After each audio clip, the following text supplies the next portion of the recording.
First sem में यही एक सबसे टफ सब्जेक्ट होता है, क्योंकि जो बाकी सब्जेक्ट हैं उन्होंने पहले पढ़े हुए होते हैं, लेकिन ये जो सब्जेक्ट है ये बिल्कुल न्यू सब्जेक्ट है और इसके साथ साथ बहुत टफ भी है, क्योंकि सारी लॉ की लैंग्वेज होती है इसमें और बच्चों को ये समझ में नहीं आता। इसीलिए आज से मैंने विजन लॉ की क्लासेस स्टार्ट की हैं, तो आप सभी इसको देखें और इससे बेनिफिट्स लें। तो बेटा देखो, सबसे पहले हमारा जो टॉपिक है या फर्स्ट चैप्टर है, इसमें से 10 मार्क्स का क्वेश्चन 100% आता है।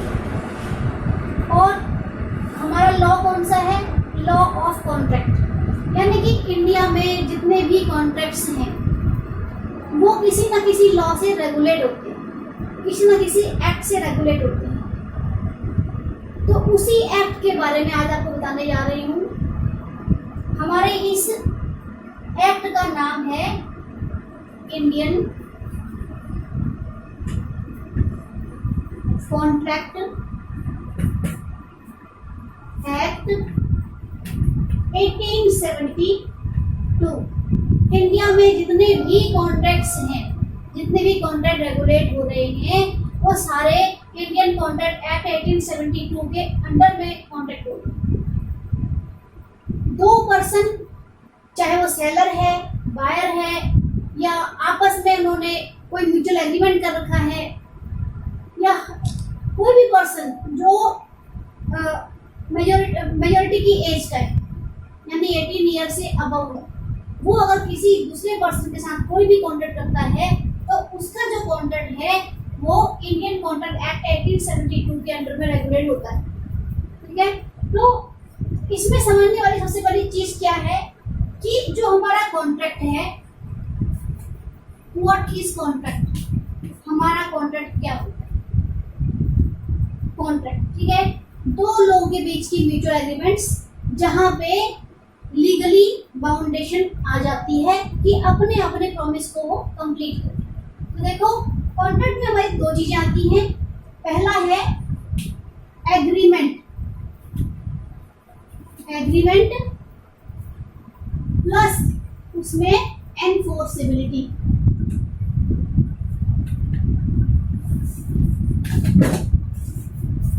ठीक है, तो contract equal to agreement plus enforceability. कोई भी एग्रीमेंट तब कॉन्ट्रैक्ट बनेगा जब उसमें ये दो एलिमेंट्स आ जाते हैं। कौन कौन से? एग्रीमेंट आ जाता है, दूसरा उसमें एनफोर्सेबिलिटी आ जाती है। ठीक है, तो अब सबसे पहले समझने वाली चीज क्या है कि what is an agreement. Agreement क्या होता है? कोई भी एग्रीमेंट, कोई भी कॉन्ट्रैक्ट कब स्टार्ट होता है? जब दो पर्सन के बीच में ऑफर होता है, यानी कि एक पर्सन दूसरे पर्सन को ऑफर दे रहा है कोई काम करने का या ना करने का, प्लस ऑफर के साथ साथ ऑफर कंप्लीट कब माना जाएगा? जब जो सामने वाली पार्टी है जिसको भी ऑफर दिया गया है, अगर वो उस ऑफर को अपनी एक्सेप्टेंस दे देता है, तो ऑफर प्लस एक्सेप्टेंस। ठीक है, इसको हम यहाँ पे लेते हैं कि माना ये ए है, इस ए ने बी को ऑफर दिया। क्या ऑफर दिया? कि मैं अपनी car, sale of car for 1 lakh rupees. कि ए ने बी को ऑफर दिया कि मैं अपनी कार आपको 1 लाख रुपए में सेल करना चाहता हूँ, लेकिन ये ऑफर तब तक पूरा नहीं होगा जब तक बी अपनी एक्सेप्टेंस इसको नहीं देता है। तो बी अगर बोलता है yes I am agree with you, जब बी अपनी एग्रीमेंट दे रहा है कि हाँ भाई मैं आपकी कार को इस 1 लाख रुपीज में लेने के लिए तैयार हूँ, तब ये इनका ऑफर कंप्लीट होगा। ऑफर और एक्सेप्टेंस मिलके एग्रीमेंट बनेंगे। ठीक है बेटा, ऑफर एंड एक्सेप्टेंस। ऑफर किसने दिया? ए ने। तो ऑफर ए ने दिया तो ए हमारा क्या है? ए हमारा ऑफरर है, यानी कि ऑफर देने वाला। और बी जिसको ऑफर दिया गया है, जो एक्सेप्ट कर रहा है, उसको बोलेंगे हम ऑफरी। समझिए, ए हमारा क्या होगा, ऑफरर होगा, बी हमारा ऑफरी यानी कि ऑफर देने वाला एंड ऑफर लेने वाला। तो ये हमारे दो पार्टीज हैं, इनके बीच में म्यूचुअली एग्रीमेंट हो रहा है। और एग्रीमेंट कब बनेगा, जब हमारा ऑफर होगा, पहला एलिमेंट। दूसरा एलिमेंट हमारा होगा acceptance. Without acceptance offer is not complete. Offer हमारा कंप्लीट नहीं होगा जब तक कि जो हमारा ऑफरी है यानी कि सामने वाली पार्टी है, जब तक वो अपनी एक्सेप्टेंस नहीं देती तब तक वो एग्रीमेंट नहीं बनेगा। जब ये दोनों एग्रीमेंट बन जाते हैं यानी कि ये दोनों एलिमेंट्स को कंप्लीट करते हैं तो एग्रीमेंट बन जाता है। और एग्रीमेंट सिर्फ एग्रीमेंट है, एग्रीमेंट कंप्लीट होगा तो वो सिर्फ एग्रीमेंट रहेगा, लेकिन वो कॉन्ट्रैक्ट कब बनेगा, उसको कॉन्ट्रैक्ट बनने के लिए एनफोर्सेबिलिटी चाहिए। एनफोर्सेबिलिटी के आगे 10 पॉइंट्स आते हैं और उन्हीं 10 पॉइंट्स के अकॉर्डिंग आपका एक 10 मार्क्स का क्वेश्चन बनता है। मेरी बात समझिए कि कॉन्ट्रैक्ट कब बनेगा, जब एग्रीमेंट होगा प्लस एनफोर्सेबिलिटी होगी। आप इसका एक स्क्रीनशॉट ले सकते हो।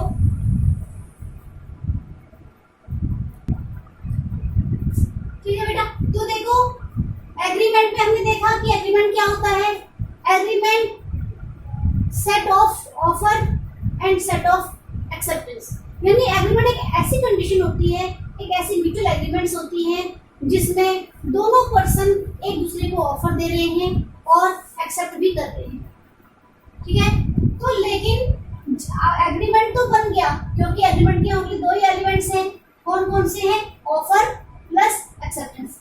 लेकिन अब हमें अपने एग्रीमेंट को कॉन्ट्रैक्ट तो बनाना है, तो कॉन्ट्रैक्ट बनाने के लिए दो चीजें जरूरी थी। कौन कौन सी, एक थी हमारी एग्रीमेंट एंड दूसरा था हमारा एनफोर्सेबिलिटी। तो एग्रीमेंट तो आपको समझ में आ गया, अब हमने पढ़ना है एनफोर्सेबिलिटी क्या होती है। ठीक है बेटा, तो देखो एग्रीमेंट प्लस एनफोर्सेबिलिटी हमने पढ़ना है। Enforceability, what is enforceability.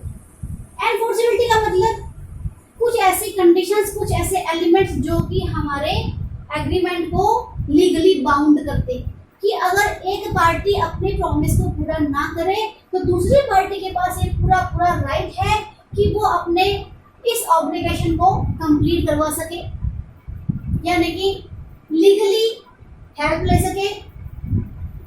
ठीक है बेटा, तो देखो एनफोर्सेबिलिटी एक ऐसी कंडीशन है जिसमें एक पार्टी जो कि एग्रीड पार्टी है। एग्रीड पार्टी कौन सी पार्टी होती है, जिसने अपना ऑब्लिगेशन कंप्लीट कर दिया है बट सामने वाली पार्टी से उसको कोई सही रेस्पॉन्स नहीं मिल पा रहा है कि वो अपना प्रॉमिस पूरा करे, तो उसको एग्रीड पार्टी कहा जाता है। तो एग्रीड पार्टी के पास ये एनफोर्सेबिलिटी के रूप में एक ऐसा वेपन होता है, एक ऐसा हथियार होता है जिससे कि वो अपना प्रॉमिस पूरा करवा सके, अपने एग्रीमेंट को कंप्लीट करवा सके।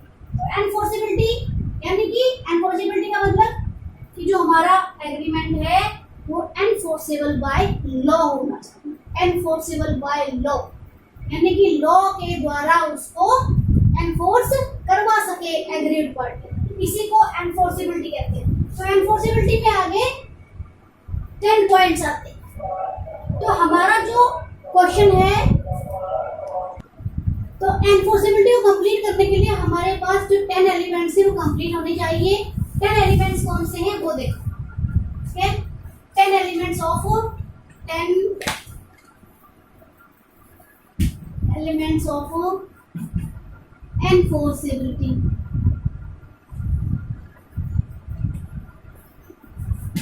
ठीक है, जो कि एक कॉन्ट्रैक्ट को कॉन्ट्रैक्ट बनाते हैं। कॉन्ट्रैक्ट विदाउट एनफोर्सेबिलिटी कॉन्ट्रैक्ट नहीं बनता है, सिर्फ एग्रीमेंट रहता है। इसीलिए हमारा जो क्वेश्चन आएगा पंजाबी यूनिवर्सिटी सेम फर्स्ट में, जो फर्स्ट चैप्टर है उसमें से क्वेश्चन आता ही है, वो किस नाम से आएगा देखो, वो एक स्टेटमेंट के रूप में आएगा। किस रूप में आएगा, वो कहेगा all agreements are not contract.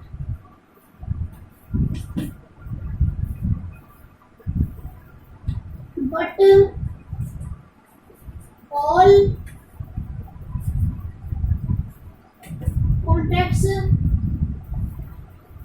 Are not are agreement. इस लाइन को समझो कि ये क्या कह रहा है, इसी के ऊपर आएगा कमेंट करो। सिर्फ इतना ही आपका क्वेश्चन आएगा और इसी से समझ लेना है आपने कि भाई आपने हमको पूरा कॉन्ट्रैक्ट लॉ जो है इंडियन कॉन्ट्रैक्ट एक्ट में लॉ ऑफ कॉन्ट्रैक्ट में डिफाइन कर देगा इस आंसर पे। तो ये कहता है कि all agreements are not contract. सही कहा है इसने कि सारे के सारे एग्रीमेंट हमारे कॉन्ट्रैक्ट नहीं बन पाते हैं।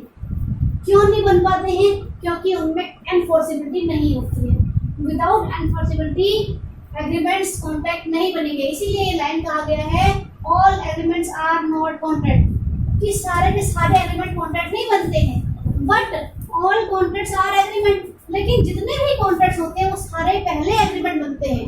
क्यों? क्योंकि एग्रीमेंट कॉन्ट्रैक्ट बनने का फर्स्ट स्टेप है।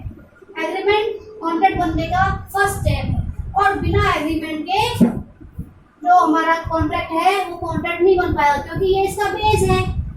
एग्रीमेंट में क्या चीज होती है? ऑफर होता है, एक्सेप्टेंस होता है। तो कॉन्ट्रैक्ट करने के लिए दो पार्टी की जरूरत पड़ेगी। पहली पार्टी ऑफर देगी, दूसरी पार्टी एग्रीमेंट एक्सेप्टेंस देगी अपनी, तभी दोनों मिलके हमारे एग्रीमेंट बनेंगे। तो एग्रीमेंट तो बन जाएगा, यानी कि सारे कॉन्ट्रैक्ट पहले क्या बनेंगे? एग्रीमेंट बनेंगे। लेकिन एग्रीमेंट कॉन्ट्रैक्ट कब बनेगा? जब उसमें एक मेन कंडीशन कौन सी? एनफोर्सेबिलिटी की आ जाएगी। इसीलिए कहा गया कि all agreements are not contract but all contracts are agreements. Comment. तो यहाँ पे से हमारे स्टार्ट हो जाते हैं एलिमेंट्स ऑफ, देखो elements of a valid contract. Valid contract. एक कॉन्ट्रैक्ट वैलिड कब बनेगा? जब उसमें ये एलिमेंट्स होंगे, यानी कि एनफोर्सेबिलिटी के भी एलिमेंट्स यही हैं एंड कॉन्ट्रैक्ट के एलिमेंट भी यही है। ठीक है, तो देखो पहला एलिमेंट क्या है? वैलिड या lawful offer and lawful acceptance, यानी दोनों ही चीजें होनी चाहिए इसमें। Lawful agreement, lawful offer and lawful acceptance. पहली शर्त यह है इसकी कि आपका एग्रीमेंट कॉन्ट्रैक्ट कब बनता है? जब सामने वाली पार्टी यानी कि जो फर्स्ट पार्टी है, यानी जो ऑफरर है, वो एक ऐसा ऑफर दे रहा है जो लॉफुल है। लॉफुल का मतलब क्या है? जिसको कि लॉ से बाउंडेशन ना मिली हो, जो लॉ से बाउंड ना हुआ हो। जैसे ए है, ए ने बी को कोई कहीं पे चोरी करने का या डाका डालने का या स्मगलिंग करने का उसको अगर उसने ऑफर दिया है, तो ये जो ऑफर है ये लॉफुल नहीं है, क्योंकि ये लॉ के खिलाफ जाता है। तो हमारा जो ऑफर है वो लॉफुल होना चाहिए। दूसरा, एक्सेप्टेंस भी उसकी लॉफुल ही होनी चाहिए, यानी कि जिस मोड में ऑफरर ने ऑफर दिया है उसी मोड में हमारा जो ऑफरी है उसने अपनी एक्सेप्टेंस देनी चाहिए। ठीक है, उसके बाद देखो सेकंड है हमारा लॉफुल कॉन्सिडरेशन। देखो सारी चीज लॉफुल आनी चाहिए इसमें।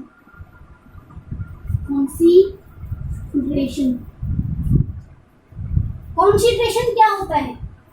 जैसे आपको मैंने एग्जांपल दिया कि ए है, ए ने बी को ऑफर दिया था कि मैं अपनी कार आपको 1 लाख रुपीस में सेल करना चाहता हूँ। वहां पे ए ने ऑफर दिया, बी ने इसको एक्सेप्ट कर लिया और उसमें एक कॉन्सिडरेशन है। कितना? ए की तरफ से जो कॉन्सिडरेशन है वो कार है, बी की तरफ से जो कॉन्सिडरेशन है वो 1 लाख रुपीस है। तो कॉन्सिडरेशन जो है वो लॉफुल होना चाहिए। लॉफुल कब होगा? जब वो लॉ के अगेंस्ट ना जाए, लॉ के खिलाफ ना जाए। ठीक है बेटा, तो इसका आप एक स्क्रीनशॉट ले लो। देखो थर्ड जो हमारा पॉइंट है, हमारा पॉइंट क्या चल रहा था? हमारा पॉइंट चल रहा था एलिमेंट ऑफ वैलिड कॉन्ट्रैक्ट, कि एक कॉन्ट्रैक्ट को वैलिड बनने के लिए कौन कौन से एलिमेंट्स की जरूरत पड़ती है, और ये जो पॉइंट्स हैं इन्हीं को हम एनफोर्सिबिलिटी के पॉइंट्स या एनफोर्सिबिलिटी के एलिमेंट्स भी कहेंगे। ठीक है, तो पहला पॉइंट क्या था हमारा, पहला पॉइंट था lawful offer and lawful acceptance, कि जो हमारा ऑफर है, जो हमारा एक्सेप्टेंस है, दोनों ही लॉफुल होने चाहिए। दूसरा पॉइंट था हमारा लॉफुल कॉन्सिडरेशन, कि जो ऑफर किया जा रहा है उसका जो कॉन्सिडरेशन है वो भी लॉफुल होना चाहिए, क्योंकि बिना लॉफुल कॉन्सिडरेशन के जो हमारा कॉन्ट्रैक्ट है वो वैलिड नहीं हो पाएगा, उसकी एनफोर्सेबिलिटी नहीं हो पाएगी। और तीसरा हमारा पॉइंट आता है कैपेसिटी ऑफ पार्टीज, कि जो कॉन्ट्रैक्ट की दोनों पार्टीज हैं या जितनी भी पार्टी है, दो से ज्यादा पार्टीज हैं, उनमें कैपेसिटी होनी चाहिए कॉन्ट्रैक्ट करने की। और वो कैपेसिटी कब आएगी, वो कैपेसिटी 3 पॉइंट्स में आएगी। पहला पॉइंट है हमारा कि जो पर्सन है हमारा वो माइनर ना हो। ठीक है, जो हमारा पर्सन है, जो हमारी दोनों पार्टी हैं, उनमें से कोई भी पार्टी माइनर ना हो, यानी कि 18 ईयर से कम ना हो। दूसरा, वो अनसाउंड माइंड का ना हो, अनसाउंड माइंड का ना हो, यानी उसका माइंड जो है कॉन्ट्रैक्ट के रूल्स रेगुलेशन कंडीशंस को समझने के लिए साउंड हो। ठीक है, और तीसरा हमारा पॉइंट है कि जो दोनों पार्टी हैं, दोनों पार्टी में से किसी को भी डिबार्ड फ्रॉम लॉ ना किया गया हो, डिबार्ड फ्रॉम लॉ ना किया गया हो, यानी उसके ऊपर कोई केस ना चल रहा हो, उसको जेल में ना डाला गया हो, वो जेल में ना गया हो। तो 3 पॉइंट्स हैं जो कि हमारी कॉन्ट्रैक्ट की पार्टीज की कैपेसिटी को बताती हैं कि दोनों पार्टीज में कैपेसिटी ऑफ कॉन्ट्रैक्ट है या नहीं है। ठीक है, चौथा पॉइंट हमारा ये आता है। अच्छा, इसका एग्जांपल देखो, कैपेसिटी ऑफ पार्टीज का एग्जांपल देखो कि इसका एग्जांपल क्या है। जैसे ए है, ए ने बी से कोई कॉन्ट्रैक्ट किया और बी जो है वो लेस देन 18 ईयर से, यानी कि वो 18 साल से कम का है। ठीक है, तो दोनों के बीच में जो भी कॉन्ट्रैक्ट होगा वो वॉइड हो जाएगा। क्यों? क्योंकि जो एक पार्टी है कॉन्ट्रैक्ट की वो माइनर है। दूसरा, चौथा पॉइंट है हमारा फ्री कंसेंट, कि जो दोनों पार्टीज हैं, दोनों पार्टीज में से जो हमारा एक्सेप्टेंस देने वाला पार्टी है, यानी कि ऑफरी ए है, ए ने बी को ऑफर दिया है, एक्सेप्टेंस करने वाला कौन है, बी है। तो जो बी है या जो ऑफरी है या जो एक्सेप्टर है, उसकी जो कंसेंट है, उसकी जो रजामंदी ली गई है वो फ्री है। फ्री का मतलब, फ्री किससे है, फ्री फ्रॉम कोर्शन। कोर्शन क्या मतलब, जोरदस्ती, किसी वेपन के बेस पर, धमकी के बेस पर सामने वाली पार्टीज को अपनी कंसेंट देने के लिए फोर्स करना। ठीक है, कोर्शन। जैसे इसका एग्जांपल हम लेते हैं कि ए है, ए ने बी के कान पे पिस्टल रख के कहा कि आप अपनी प्रॉपर्टी मेरे नाम पे कर दो, और बी ने उसी टाइम अपनी प्रॉपर्टी उसके नाम पे कर दी। दोनों के बीच में कॉन्ट्रैक्ट तो बन गया, लेकिन वो कॉन्ट्रैक्ट वॉइड है, क्योंकि अगर ये प्रूव हो जाता है कि बी की जो कंसेंट थी वो फ्री नहीं थी, वो कोर्शन से अफेक्टेड थी। कोर्शन का मतलब जबरदस्ती करना। ठीक है बेटा, तो यहाँ पे जो हमारा कॉन्ट्रैक्ट है वो वॉइड हो जाता है। सेकंड है undue influence, undue influence. Undue influence दो ऐसी पार्टी के बीच में होता है जो रिलेटेड पर्सन होते हैं, चाहे वो ब्लड रिलेशन हो, चाहे वो दोनों में से एक पार्टी की पोजीशन ऐसी है जो सामने वाली पार्टी को डोमिनेट कर सके। डोमिनेट का मतलब उसके ऊपर हावी हो सके।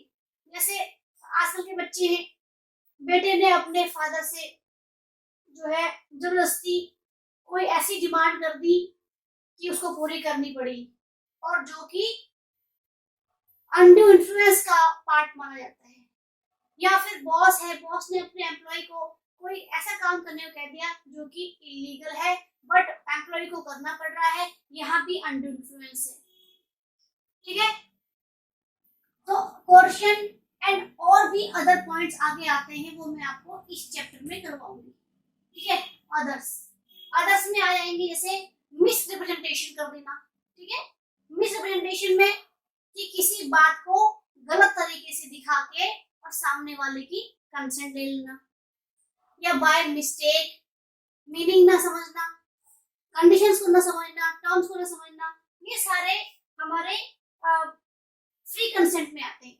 इन सब से इफेक्ट होने पर जो हमारी एक्सेप्टर की जो कंसेंट है वो फ्री नहीं मानी जाती है, और अगर हमारा कंसेंट फ्री नहीं होगा तो हमारा कॉन्ट्रैक्ट वॉइड हो जाएगा, बेकार हो जाएगा। ठीक है बेटा। उसके बाद देखो हमारा पांचवा पॉइंट आता है intention to create legal relationship, कि दोनों पार्टीज के बीच में इंटेंशन कैसी होनी चाहिए, लीगल रिलेशनशिप को कंप्लीट करने की होनी चाहिए। और लीगल रिलेशनशिप कब आएगी, जब दोनों ही पार्टी अपनी अपनी प्रॉमिस को पूरा करना चाहते हैं, और दोनों ही इस पोजीशन में है कि अगर एक पार्टी अपनी अपनी प्रॉमिस को पूरा नहीं करती है तो सामने वाली पार्टी को पूरा पूरा राइट है कि वो सामने वाली पार्टी के ऊपर जो है केस कर दे। तो इसी को हम कहते हैं intention to create legal relationship. अब जो जैसे हमारे एग्रीमेंट्स होते हैं, एग्रीमेंट तो बहुत सारे एग्रीमेंट्स ऐसे भी होते हैं जो डोमेस्टिक एग्रीमेंट्स होते हैं, जैसे हस्बैंड ने वाइफ को कह दिया भाई मैं आपको जो है 1000 रुपीज पर मंथ दूंगा, लेकिन वो दे नहीं पाया, तो ये थोड़ी कि भाई वाइफ जो है अपने हस्बैंड को कोर्ट में लेके आएगी, क्योंकि उनके बीच का जो एग्रीमेंट है वो लीगली बाउंड नहीं है। लेकिन जो हमारा कॉन्ट्रैक्ट है, कॉन्ट्रैक्ट कब बनता है, जब दोनों के ऊपर लीगल बाउंडेशन होती है। तो इसे वो कहते हैं कि intention to create legal relationship, कि दोनों पार्टीज के बीच में ऐसी इंटेंशन होनी चाहिए कि दोनों ही अपनी अपनी प्रॉमिस को पूरा करना चाहते हैं, और अगर पूरा ना करना चाहे या पूरा नहीं करते हैं तो एग्रीड पार्टी को पूरा पूरा राइट है कि वो सामने वाली पार्टी को जो अपना प्रॉमिस पूरा नहीं कर रही है उसको कोर्ट में लेके आ सके। उसके बाद ठीक है बेटा, इसके बाद हमारा नेक्स्ट पॉइंट है लॉफुल ऑब्जेक्ट। अब ऑब्जेक्ट क्या होता है, ऑब्जेक्ट वो ऑब्जेक्ट क्या होता है, सब्जेक्ट ऑफ कॉन्ट्रैक्ट होता है, मतलब कि जिस काम को करने या ना करने का जो कॉन्ट्रैक्ट किया गया है वो सब्जेक्ट पॉइंट, वो सब्जेक्ट मैटर ही हमारा ऑब्जेक्ट होता है। तो जो कॉन्ट्रैक्ट, कोई भी कॉन्ट्रैक्ट वैलिड तब बनेगा जब उसका जो ऑब्जेक्ट है वो वैलिड होगा, यानी कि लॉफुल होगा, यानी कि लॉ से डिबार्ड नहीं होगा, उसके ऊपर रोक नहीं लगी होगी। तो लॉफुल ऑब्जेक्ट कब माना जाएगा, जब वो लॉ से उसको पूरी रिस्पेक्ट मिली हो। ठीक है, जैसे एग्जांपल लेते हैं कि ए है, ए ने बी से स्मगलिंग करने का या कोई एक ऐसा कॉन्ट्रैक्ट कर लिया, जैसे हम प्रेजेंट का एग्जांपल लेते हैं कि अभी जो है हमारे पॉलिथीन बंद हो चुकी हैं, ठीक है, पॉलिथीन बंद हो चुकी है, तो अगर ए जो है ए बी को पॉलिथीन सेल करने का कॉन्ट्रैक्ट करता है, दोनों के बीच में सेल करने का, क्या सेल करने का, पॉलिथीन सेल करने का, जो प्लास्टिक सब बंद हो चुके हैं, सिंगल यूज प्लास्टिक बंद हो चुके हैं, तो अगर उनका भी अगर कोई कॉन्ट्रैक्ट करता है सेल परचेज करने का, तो ये भी लॉफुल नहीं माना जाएगा। और यहाँ पे अगर कॉन्ट्रैक्ट करने के बाद भी दोनों में से किसी पार्टी को नुकसान होता है, लॉस होता है, तो दोनों में से कोई भी एक दूसरे को लीगली बाउंड नहीं कर सकते हैं। तो इसको हम कहते हैं लॉफुल ऑब्जेक्ट। ठीक है, आपको समझ में आ गई होगी मेरी बात। सेवंथ पॉइंट हमारा बनता है सर्टेनिटी ऑफ मीनिंग। यहाँ पे इसका मतलब क्या है कि ऑफर देने वाले ने जिस मीनिंग में, जिस वे में ऑफर दिया है ऑफरी को, तो ऑफरी ने भी उसी मीनिंग में उस कॉन्ट्रैक्ट को, उस ऑफर को समझा है। अब यहाँ पे एग्जांपल हम ये ले लेते हैं, जैसे ए है, ए ने बी को बोला कि मैं आपको अपना घर बेचना है, हालांकि उसके पास घर है, तीन घर है, तो 3 हाउस प्रॉपर्टी उसके पास है, तीनों में से एक लुधियाना में है, एक दिल्ली में है, एक मुंबई में है, लेकिन उसने ये क्लियर नहीं किया कि तीनों में से कौन सा घर वो बी को बेच रहा है। तो उसने बोला कि मैं लुधियाना वाला बेचूंगा, उसका इंटेंशन ये था, लेकिन बी ने सोचा कि वो अपना दिल्ली वाला घर मुझे सेल करना है। तो यहाँ पे मीनिंग की जो है मिसअंडरस्टैंडिंग हो गई, यहाँ पे सर्टेनिटी ऑफ मीनिंग नहीं रही, और अगर ए अपना घर उसको नहीं बेचता है तो बी जो है ए के ऊपर केस नहीं कसता, क्योंकि ये जो हमारा कॉन्ट्रैक्ट है ये यहाँ पे मीनिंग की क्लैरिटी नहीं है, क्योंकि मीनिंग ही सही नहीं समझा उसने, तो मीनिंग टर्म्स कंडीशन सही नहीं समझे, इसलिए हमारा कॉन्ट्रैक्ट जो है वो वॉइड हो जाएगा, बेकार हो जाएगा। दोनों में से कोई भी पार्टी अपनी अपनी प्रॉमिस पूरा करने के लिए प्रेशर नहीं डाल सकती। ठीक है, 8th पॉइंट हमारा आता है पॉसिबिलिटी ऑफ परफॉर्मेंस, कि जो हमारा ऑब्जेक्ट है, जो हमारा काम है, उस काम को, वो काम ऐसा होना चाहिए जिसकी पॉसिबिलिटी ऑफ परफॉर्मेंस पूरा होने की, उस काम के पूरा होने की पॉसिबिलिटी होनी चाहिए। अगर कोई ऐसा काम के लिए कोई ऐसा कॉन्ट्रैक्ट कर लेते हैं जिसकी तो पॉसिबिलिटी नहीं बनती है। पॉसिबिलिटी का मतलब, अगर ए बी से ये कहता है कि मैं आपके डेड ब्रदर को, जो उसका भाई की डेथ हो गई है, वो कहता है कि मैं अगर आपके डेड ब्रदर को, आपके मरे हुए भाई को अगर मैं जिंदा कर दूंगा तो मुझे 10 लाख रुपए दे दो, तो ये तो जो हमारा ऑब्जेक्ट है वो क्या है, वो परफॉर्म हो ही नहीं पाएगा, क्योंकि इम्पॉसिबल है, वो इम्पॉसिबल काम करने के लिए कॉन्ट्रैक्ट कर रहे हैं। तो ये जो हमारा इसका सब्जेक्ट मैटर ही इम्पॉसिबल हो चुका है। सुपरवेनिंग इम्पॉसिबिलिटी का रूल यहाँ पे लागू हो जाता है, इसलिए जो ये हमारा कॉन्ट्रैक्ट है वो कंप्लीट नहीं हो पाता है। तो आप ऐसे करो कि इसकी स्क्रीनशॉट ले लो।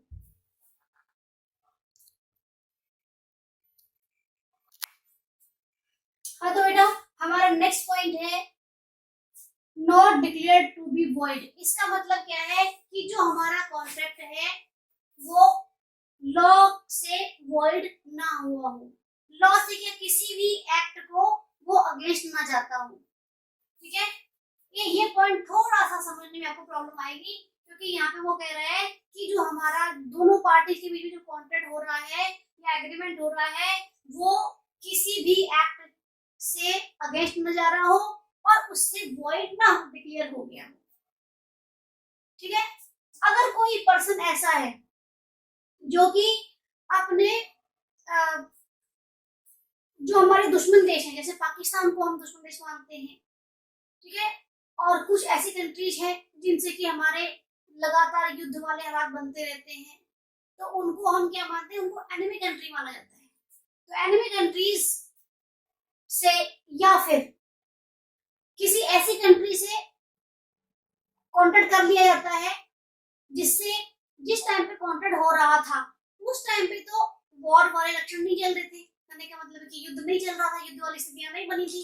लेकिन कुछ टाइम के बाद जब वो कॉन्ट्रैक्ट परफॉर्म होने का टाइम आया, उस टाइम पे इंडिया और पाकिस्तान के बीच में ऐसे हालात बन गए कि भाई उनके बीच में युद्ध शुरू होने ही वाला है। तो उस कंडीशन में जो हमारा कॉन्ट्रैक्ट है वो वॉइड हो जाएगा, अपने आप ही वॉइड हो जाएगा, उसको हम दिखाएंगे भाई वो इम्पॉसिबल हो जाता है। ठीक है, या फिर कोई ऐसा कॉन्ट्रैक्ट कर लिया जाए कि उसकी टर्म्स एंड कंडीशन जो है किसी एक्ट को अगेंस्ट में जा रही है। जैसे एग्जांपल आपको देती हूँ कि ए है, ए बी को बोलता है कि अगर तुम अपना बिजनेस बंद कर दे तो मैं देखो 2 लाख रुपए दे दूंगा। ठीक है, तो यहाँ पे नुकसान बी को तो हो ही रहा है, साथ में क्योंकि कोई भी बिजनेस बंद होने से सिर्फ उस बिजनेसमैन को इफेक्ट नहीं पड़ता, बल्कि हमारी पूरी इकोनॉमी को इफेक्ट पड़ता है, क्योंकि इंडस्ट्रीज और जो भी बिजनेस वगैरह है ये सारे के सारे हमारे इंडिया का बेस है, इंफ्रास्ट्रक्चर है हमारे, इन्हीं के ऊपर हमारी इंडिया की इकोनॉमी बेस्ड है। तो ये साफ साफ यहाँ पता लगा कि ए अगर बी को ये बोल रहा है कि तो अपना बिजनेस बंद कर दे और मैं देखो इतने रुपए दूंगा, तो इट मीन्स ये हमारे इंडस्ट्री लॉ के खिलाफ जा रहा है, यानी किसी न किसी एक्ट, किसी न किसी कानून के खिलाफ जा रहा है और वहां से वॉइड हो रहा है। तो इस करके इनके बीच का जो कॉन्ट्रैक्ट है वो भी वॉइड हो जाएगा। ठीक है, 10th में पॉइंट में देखो लीगल फॉर्मेलिटीज, और लास्ट हमारा पॉइंट है ये कि जो हमारा कॉन्ट्रैक्ट है उसमें कुछ लीगल फॉर्मेलिटीज होनी चाहिए, जैसे वो रिटर्न में होना चाहिए, हमारा जो कॉन्ट्रैक्ट एग्रीमेंट है वो रिटर्न में होना चाहिए, उसके ऊपर डेट होनी चाहिए, उसके ऊपर स्टैंप होनी चाहिए। ठीक है, और उसके ऊपर डेट हो गई, स्टैम्प हो गई, रिटर्न में हो गया, ठीक है, एक्सेट्रा। ये सारे अगर लीगल फॉर्मेलिटीज हैं, ये लीगल फॉर्मेलिटी अगर कंप्लीट होती है तो हमारा कॉन्ट्रैक्ट कंप्लीट हुआ। तो देखो ये 10 पॉइंट्स थे, इन 10 पॉइंट्स में से अगर एक भी पॉइंट पूरा नहीं होता है तो वो कॉन्ट्रैक्ट जो है हमारा वॉइड हो जाता है। ठीक है, इसीलिए कहा गया है कि all agreements are not contract, यहाँ पे आपने लास्ट में यहाँ पे नोट जरूर देना है कि so all agreements are not contract but all contracts are agreement। क्यों? क्योंकि वो पहले एग्रीमेंट्स बनते हैं। तो ये आपका एक चैप्टर, एक क्वेश्चन कंप्लीट हुआ था, ये आपको 10 मार्क्स से लाएगा और इसी तरीके से आपने अपनी तैयारी आगे करनी है। नेक्स्ट चैप्टर में, नेक्स्ट वीडियो में मैं आपको टाइप्स ऑफ कॉन्ट्रैक्ट बताऊंगा।